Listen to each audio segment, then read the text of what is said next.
Hello everybody, welcome to another week of the Tarot Oracle, where I give you your tarot messages for all signs. It won't resonate with everybody because it's not personal reading, but take what resonates and leave the rest. So this won't be a full reading, it's just messages where I put three to four cards down. Sometimes I do a bit more and then have the clarifiers.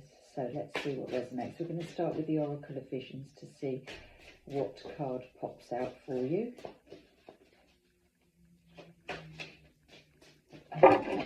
Popped out last week. I used these cards last week though, I think, too. So let us see.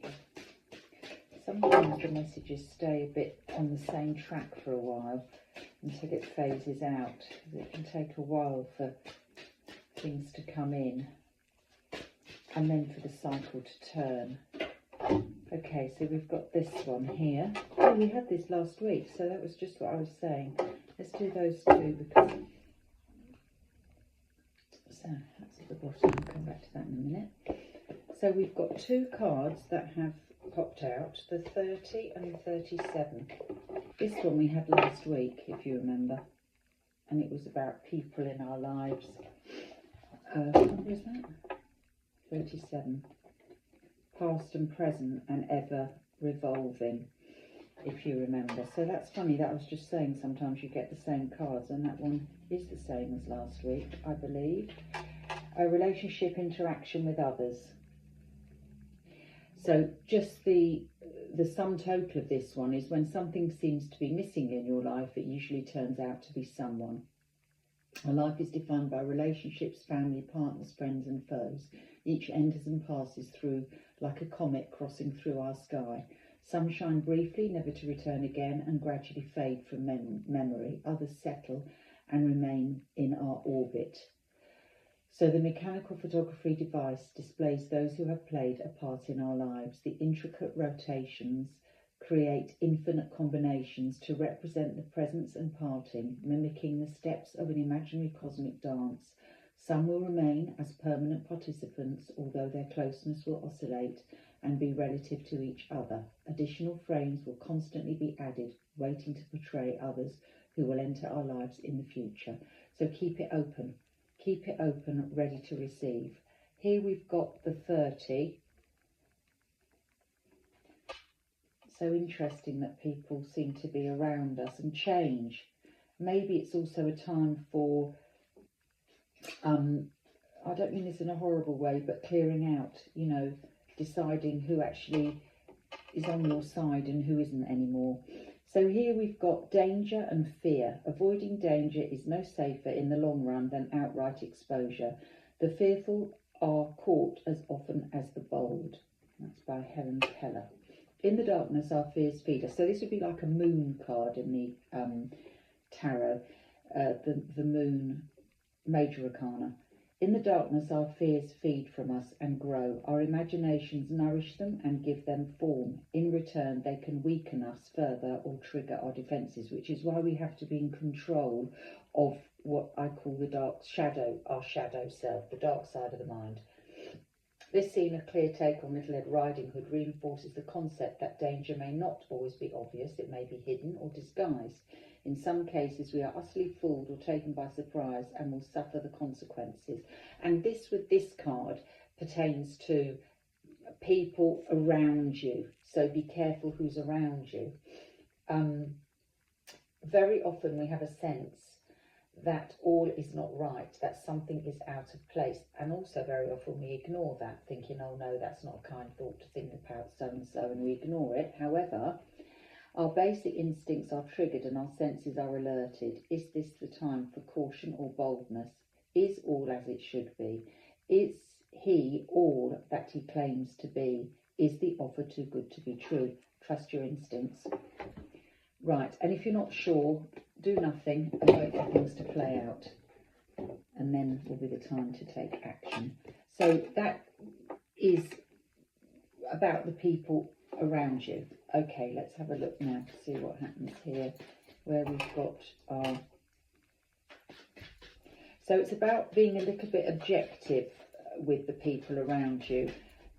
take a step back and watch them, listen to them, see what they do, you know, and how does that affect your relationship with them. All right, around, yeah. So relationships. I'm not seeing this as a one-to-one, I'm seeing it more as a relationships with friends in general, friendship groups. And at the bottom today, back of the pack, we've got the Ace of Swords, which is nice. That represents a clear beginning. It's a triumphant card, it's successful, it can also be called like an epiphany moment. So that's the backdrop, that we're having a sense of realisation. I was about to do a full reading. I'm not doing a full reading, so we're doing this. Huh? I nearly did your full reading. We've got the Devil, that's the shadow self, so that pertains back to those cards again. So that's the part of your mind you need to control. You are in control of your mind, you need to be. Don't let this control you. So this is like the toxic side of self. It can pertain to people with toxic habits, codependency, alcoholism, gambling, drug addiction, putting yourself down all the time. There could also be like a tendency to dwell on what's not so good in life rather than looking at what is good in life. So it's the shadow mind, it's the shadow self, it's the part of ourselves we need to control. Let's do this whilst I'm at it. These are the clarifiers. Oops, that's the Knight of Pentacles that just popped out there. The slowest moving knight of the tarot. So he references that he takes a long while to arrive. Stability, if you like. Go down to the bottom again. So we have the Ace of Swords. Oh, lovely. The Wheel of Fortune. Great. So things are moving in the right direction. That's great. Backdrop card.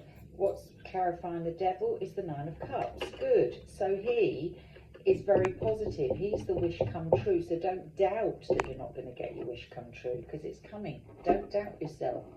Okay, great. Oh, silly me. No, I need to do it from this pack here, don't I? So 1, 2, 3, there we go. All right. So the first card we have at the top here is the Seven of Wands, where somebody is feeling a little bit under, so I could say under attack, a bit threatened, a bit pursued. It's the feeling that you need to take a step back from everybody be on. It could just be that people have been too demanding of you, and you've put a bar across yourself. You've got a rod there crossing your body to protect yourself from over demanding people making too many demands of you, and it's like, whoa, enough's enough. Underneath that, we've got the Queen of Cups. This might be somebody who comes to help you out, somebody kind who actually doesn't want something from you but wants to offer you her cup. So cups are emotions. So this could be anything, from love, apologies, help. It's kindly, whatever it is.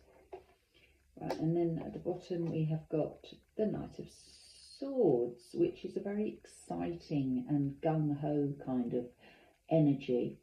So we've gone from protecting ourselves to a very sort of like, whoa. Obviously whatever that Queen of Cups is offering has been gladly accepted, because there we've got the sword up in the air, which is this one here. So the sword of triumph. Right, let's see. So the Seven of Wands here is clarified with the Nine of Wands. Yeah, something has been an arduous journey where you've had to really defend yourself. You can you see in this one, all the rods are in front of you and you're defending yourself. You've actually now walked away from them all. You've got that rod in your hand, but it's no longer barring you with the same defence, you know, where you're on the defensive here. Here, it's propping you up. You've left behind this, whatever this has been, it's been a negative energy, maybe something to do with that devil. Maybe these are the toxic people in your life that you've surrounded yourself with, going back to the friendship with this. this,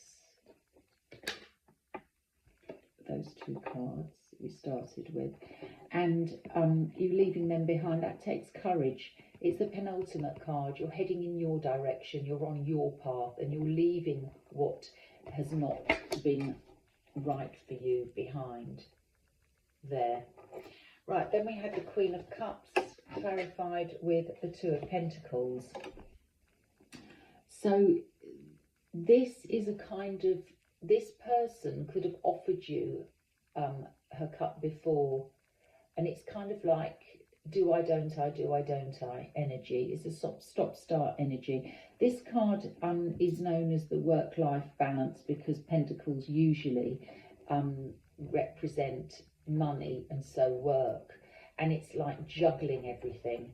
I feel like she's coming, she wants to help, this person wants to help you in whatever it is that you're managing in your life. Right, then we have the Knight of Swords, which is a great energy, and that's really nice because it's freeing.